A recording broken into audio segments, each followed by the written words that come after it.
He took on an empire, without an army. He wore no crown, held no office, yet millions followed him. This is the story of Mahatma Gandhi, the quiet revolutionary who proved that peace can be more powerful than war. Mohandas Karamchand Gandhi was born on October 2, 1869, in Porbandar, India. He grew up in a deeply religious household. His mother fasted regularly, and from a young age Gandhi was exposed to Jain and Hindu teachings about nonviolence and self-discipline. But he was no saint as a child. Gandhi once stole money to buy sweets and later confessed, racked with guilt. That moment planted the seed for the honesty he would carry all his life. At 18, Gandhi left for London to study law. He adopted a Western lifestyle, wearing suits and taking dance lessons. But he also began reading sacred texts, the Bhagavad Gita, the Bible, and Tolstoy's writings. In London, he wasn't just learning law, he was building the foundation of his moral philosophy. In 1893, Gandhi took a legal job in South Africa, and that's where everything changed. One night, he was thrown off a train for refusing to move from a whites-only compartment.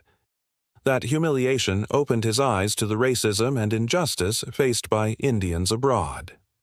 He stayed in South Africa for 21 years, organizing protests and developing his method of satyagraha, truth force, the power of nonviolent resistance. He led campaigns against discriminatory laws, uniting Hindus and Muslims, rich and poor, under one cause. In 1915, Gandhi returned to India, already a hero, but he didn't rush into politics. He traveled the country by train, listening to farmers, weavers, laborers. What he saw shocked him: crushing poverty, oppression under British rule, and a population losing hope.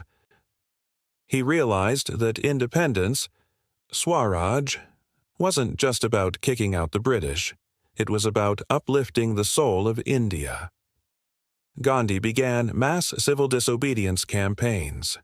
In 1919, after the horrific Jallianwala Bagh massacre where British troops killed hundreds of unarmed civilians, Gandhi launched a nationwide protest.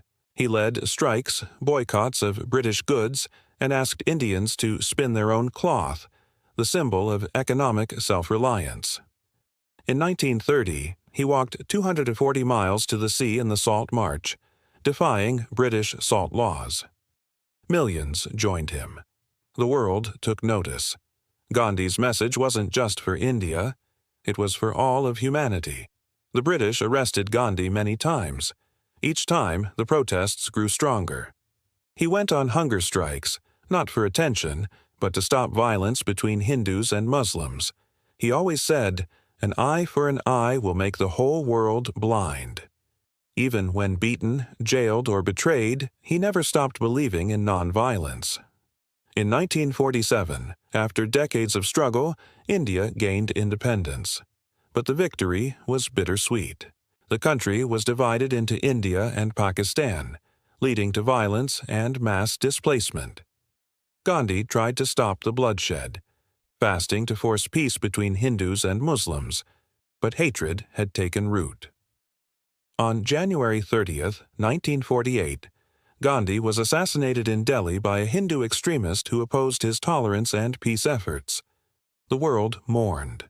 Albert Einstein said, "Generations to come will scarce believe that such a one as this ever in flesh and blood walked upon this earth." Gandhi didn't just change India. His philosophy inspired Martin Luther King Jr., Nelson Mandela, the Dalai Lama, and millions more. Today, his teachings are studied in classrooms, memorialized in statues, and quoted in protests around the world. He showed us that courage doesn't always wear armor. Sometimes it wears simple cloth and speaks softly. He reminded us that real change comes not from hate, but from love. Not from violence, but from truth. If one man could change the fate of a nation using nothing but his voice, his soul, and his truth, what are we capable of? Make sure to like, subscribe, and share this story if Gandhi's legacy moves you too. Until next time. Be the change you wish to see in the world.